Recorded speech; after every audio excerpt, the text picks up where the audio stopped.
அனைவருக்கும் வணக்கம். நான் உங்கள் சரவணன்.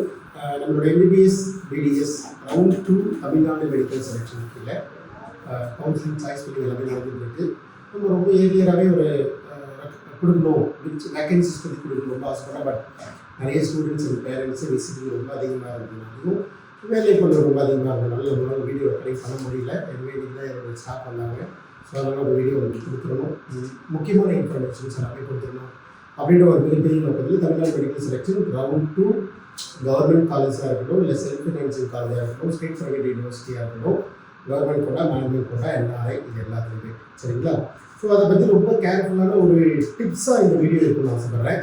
மற்றபடி இவ்வளோ சாய்ஸ் இருக்குது, எவ்வளோ சாய்ஸ் இருக்குது அப்படின்லாம் சொல்கிறதுலாம் எனக்கு வந்து பெருசாக இன்ட்ரெஸ்ட் இல்லை. நான் ஒன்றே ஒன்று பார்க்கறது ரியலாக இருக்கிற வேக்கண்ட் மட்டும்தான். விர்ச்சுவல் வேக்கன்சின்றது அந்த ஸ்டூடெண்டோடைய பேரண்டோடைய எண்ணங்கள் என்னென்னா, இல்லை அது ஏன் ஸ்டூடெண்டாக இருந்தாலும் கூட நான் ரிப்போர்ட் பண்ண பிறகு தான் நீங்கள் வேறு ஒரு அலாட்மெண்ட்டுக்கு போங்க அப்படின்ற மாதிரி சொல்லியிருக்கோம், ரிப்போர்ட் பண்ண சொல்லி. ஸோ அதனால் இவங்க எல்லாருமே உள்ளே இருக்கிறாங்க. This number of people are definitely will be there. உள்ளே இருக்கிறாங்க. அவங்க வேறு கல்லூரிக்கு மாறுவதற்கு வாய்ப்பு இருக்கிறதால அவங்க எலிமினேட் ஆகலாம் சிஸ்டத்துலேருந்து.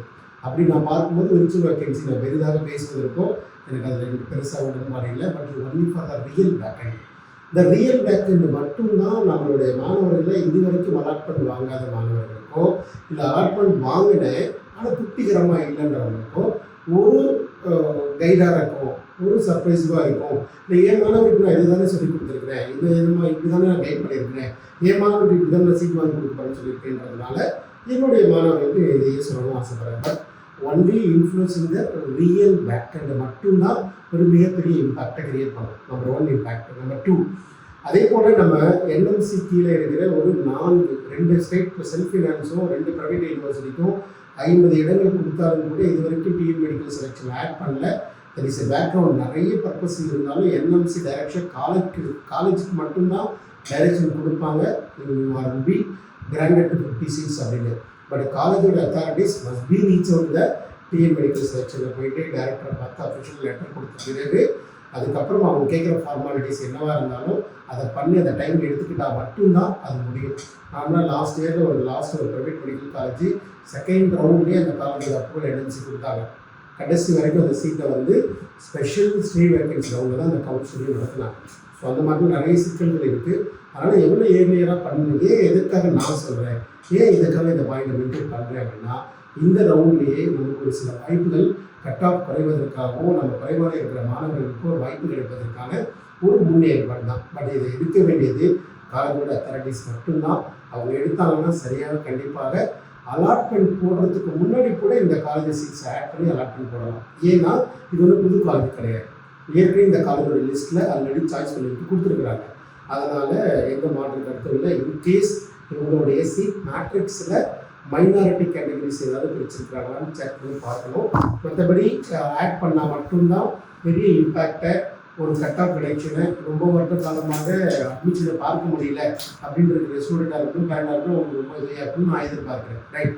அடுத்த பாயிண்ட்டு, எனக்கு வந்து என்னுடைய பார்வை வந்து ரியல் வேக்கன்சியில் மட்டும்தான் இம்பேக்ட் கிரியேட் ஆகுதே தவிர, ரியல் வேக்கண்டும் கூட ஒரு மாணவர் சீட்டை வாங்கினார், அந்த சீட்டை வாங்கினார் போய் ரிப்போர்ட் பண்ணல, திரும்ப அவர் போட்டிக்கு வரமாட்டாருலாம் கிடையாது. திரும்ப அவர் போட்டிக்கு வருவார். Is eligible. Now is came to as a confidence matter. ரொம்ப கான்ஃபிடண்ட்டாக உள்ள வருவதற்கான வாய்ப்புகளை ஏற்படுத்தியிருக்கிறார், அவ்வளோதான். பட் அதுவும் செகண்ட் ரவுண்டில் மிகப்பெரிய எதிர்பார்ப்பை இம்பாக்ட் கிரியேட் பண்ணுறது இந்த ரியல் வேக்கன்சி மட்டும்தான். என்னுடைய பாயிண்ட் ஆஃப் வியூ அப்படி தான் யோசிக்கிறேன்.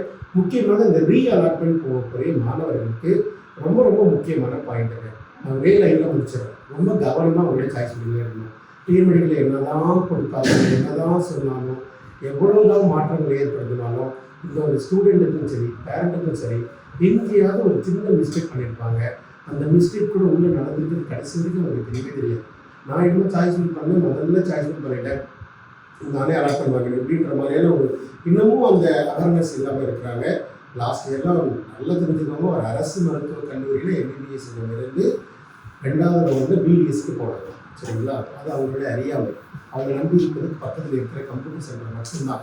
அவர் எந்த அளவுக்கு படிச்சிருக்கிறார், எந்த அளவுக்கு நாலேஜாக இருக்கிறார், எந்த அளவுக்கு அவருக்கு அனுபவம் இருக்குன்றது தெரியாது. அதனால தான் உங்களுக்கு தெரிந்தா இல்லை தெரியலை, அப்படி ஒரு வசதி இல்லைன்னா ஒரு ப்ரொஃபஷனலான பர்சனை கூட வச்சுக்கோங்க. எங்களை மாதிரி யாராவது நீங்கள் என்னன்னு இல்லைங்க, யார்கிட்ட வேணால் பண்ணுங்கள், தப்பே கிடையாதுங்க. பட் அவருக்கு அந்த நாலேஜும் ஸ்கில்லு இருக்கான்னு பாருங்கள். இருந்தால் கிடைக்குமா கிடைக்காதுன்னா ரொம்ப அனலிட்டிக்கல் பண்ணுவாங்க. சாய்ஸ் ஃபில்லிங்கில் பொறுத்த வரைக்கும் இப்போ எல்லாமே அடுத்து ஃபுல்லாக கழிச்சிட்டு ஃபஸ்ட்டு ஆரம்பிக்கிற மாதிரி தான். நம்மளோட மதிப்பெண்ணானது ரேங்க் ஆனது நமக்கு எந்த காலேஜ் தேவை, ஒரு காலேஜ் வைக்கலாமா வைக்கக்கூடாதா அப்படின்னு ரொம்ப கவனமாக இருக்கணும். அது மறந்துடாதீங்க சரிங்களா. அதாவது நீங்கள் ஃபில் பண்ணியிருக்கிற சாய்ஸு ஒரு 10ஆம் இடத்துல ஒரு காலேஜ் வச்சுருக்கீங்க, 15ஆம் இடத்துல ஒரு காலேஜ் வச்சுருக்கீங்க. 10ஆம் இடத்துல காலேஜ் உங்களுக்கு கிடைச்சிருச்சு. ஆனால் 10ஆம் இடம் காலேஜ் அந்த குவாலிட்டி இல்லைன்னு லேட்டராக தெரிய வருது. ஆனால் 15ஆம் இருக்கிற காலேஜ் ரொம்ப குவாலிட்டி, உங்களோட மார்க்கையும் உங்கள் மார்க்கு கண்டிப்பாக நல்லாவே கிடைக்கும் அந்த காலேஜ்.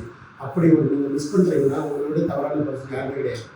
ஏன்னா ஒரு 10ஆம் இடத்துல நீங்கள் ஒரு பிஜி கோர்ஸ் இல்லாத ஒரு காலேஜை ஐடென்டிஃபை பண்ணுறீங்க. 15ஆம் இடத்துல என்ன பண்ணுறீங்க, ஒரு பிஜி கோர்ஸ் இருக்கிற ரொம்ப எக்ஸ்பீரியன்ஸ்டாக இருக்கிற காலேஜை பண்ணுறீங்க. ஏன்னா அப்படி பண்ணும்போது உங்கள் மார்க்கு மீட் அவுட் ஆகுதுன்னா அது உங்களுடைய மட்டுமே முழுமையான தவறு. உங்கள் மேலே ஒரு தவறுனால ஒரு இடத்தை விட்டு கொடுக்கக்கூடாது. உங்களுடைய தவறுனால ஒரு நல்ல சிறந்த கல்லூரியை, தலை சிறந்த கல்லூரியை மிஸ் பண்ணவும் கூடாது. ரொம்ப கவனமாக இருக்க வேண்டியது அவசியம். அதே மாதிரி திரும்ப எகைன் ஃபஸ்ட்டு லாக் பண்ணணுன்றது லாக் நீங்கள் தமிழில் இன்ஜினியரிங் எஜுகேஷன் லாக் பண்ணாமல் லாக் எடுத்துக்கிறப்பெல்லாம் கிடையாது. லாக் பண்ணிவிட்டு அவ்வளோதான் திரும்ப என்கரேஜே பண்ண வேண்டாம். ஸோ லாக் பண்ண வேண்டாம், ஆட்டோமேட்டிக்காக லாக் ஆகிடும். கடைசிக்கு சாய்ஸை மாடிஃபை பண்ணலாம், 4 பேர் மாடிஃபை பண்ணிக்கலாம். தேவையுள்ள மாணவர்கள் வந்து பார்க்க முயற்சி பண்ணுங்கள். ரீஅலாட்மெண்ட் ரொம்ப ரொம்ப சென்சிட்டிவ். ஒரு காலேஜில் ஆல்ரெடி ஜாயின் பண்ணி ஒரு கோர்ஸில் நல்ல காலேஜில் இருக்கும்போது ரீஅலாட்மெண்ட் அதை விட தரம் சிறந்த கல்லூரியாக பார்க்கப்படுகிற ஏதோ ஒரு காலேஜில் போய் நீங்கள் அலாட் ஆனீங்கன்னா அது ரொம்ப ரொம்ப தவறு. சாய்ஸ் ரிப்பீட் பண்ணணும். இந்த காலேஜோடைய 360 கார்னரும் உங்களுக்கு தெரியணும். தெரியாமல் பண்ணக்கூடாது. பல ரீதியாக இருக்குது. சார் அந்த காலேஜில் ஒரு 10 லட்சம் சார் கேட்டாங்க, இப்போ நான் காலேஜுக்கு போகிறேன், ரீஅலாட் ஆகி 12 லட்சத்துக்கு போகிறேங்க sir, this is not fair. ரொம்ப கவனமாக உங்களுடைய சாய்ஸ் பண்ணில் இருக்கணும் தான் நான் அட்வைஸ் பண்ணுறேன். என் மாணவர்கள் நான் கவனமாக இருக்கிற மாதிரி அஸ் பேரண்ட்டுக்கு நீங்கள் கவனமாக இருக்கணும்னு ஆசைப்பட்றேன். டேக் ப்ரொஃபஷனல் கவுன்சிலிங் ரொம்ப கான்ஃபிடென்ட்டாக இருங்க. எப்போதுமே ஒரு காலேஜ் ஐடென்டிஃபை பண்ணும்போது எவ்வளோ செலவாகுது, நான் எந்த கேட்டகரியில் சாய்ஸ் ஃபில் பண்ணுறேன், அலாட் கொண்டும் கம்பல்சரி கிடைச்சிடணும், சிஸ்டத்துக்கு எலிமினேட்டும் ஆகக்கூடாது. ஸோ எந்தாவது ஒரு கேட்டகரியில் சீட் அலாட்மெண்ட் வாங்கணும், கப்பு ரொம்ப முக்கியம் அப்படின்னா இல்லையா. ஸோ அதனால் எப்போதுமே எந்த ஒரு இன்ஃபர்மேஷனும் தெரியாமல், எந்த காரணோட இன்ஃபர்மேஷன் தெரியாமல் சாய்ஸ் ஃபில்லிங்கில் வச்சிடாதீங்க. ரொம்ப கவனமாக இருங்க. லாக் பண்ணணுங்கிற அவசியம் இல்லை, ஆட்டோமேட்டிக்காக லாக் ஆகிடும். நாளைக்கு வந்து இந்த சாய்ஸை மாடிஃபை பண்ணலாம். ஸோ எப்போதுமே கவுன்சிலிங் வெளியில் வந்துடாதீங்க, சீட்டை வாங்கிடுங்க. என்னுடைய முழுமையான சப்போர்ட் இருக்கும். தேவையுள்ள மாணவர்கள் நேரில் வந்து பார்க்க முயற்சி பண்ணுங்கள்.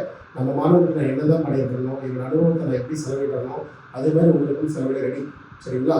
ஸோ போன அதுக்கு முக்கியமான ஒரு சென்டாக் புதுச்சேரியோட ரவுண்ட் 2 ரிசல்ட்டை நான் சொல்ல போகிறேன். ஸோ அடுத்த வீடியோக்களை சந்திக்கலாம். ஸோ நன்றி, வணக்கம்.